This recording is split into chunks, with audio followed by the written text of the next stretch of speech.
Let us welcome for her opening message, the inspiring leader of our municipality, ang ina ng bayan ng San Isidoro, Honorable Dr. Karen Ponce Miranda.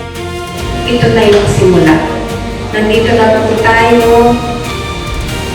So nagpapasalamat po ako sa lahat. Napakaraming nagbigay ng effort and time para po mangyari itong araw na ito. Maraming dinaanan, maraming obstacle na nilagpasan natin.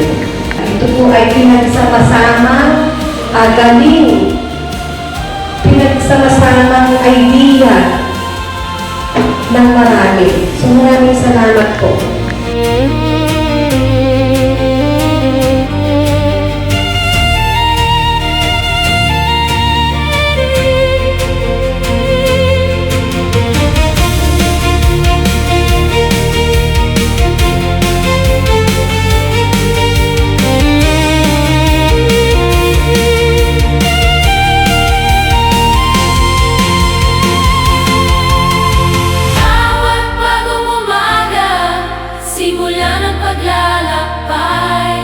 Pagmamahalan at malasakit ang ating gabay.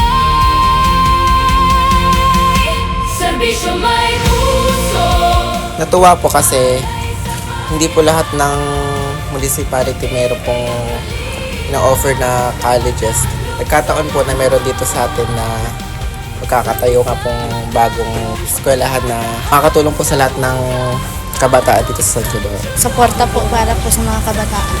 Dahil marami pong kabataan ang gusto mag-aral. Unang-una po, hindi na po magkakaroon ng gantong scholarship kung hindi po sila suportahan ng LGU ang mga kabataan po gaya po namin. Nagpapasalamat po ako dahil binigyan po tayo ng pagkakataon na magkaroon po ng scholar, tapos iba pong hindi po kaya na makapag-aral sa malalayo po ay makakapag-aral po mismo dito po sa ating bayan.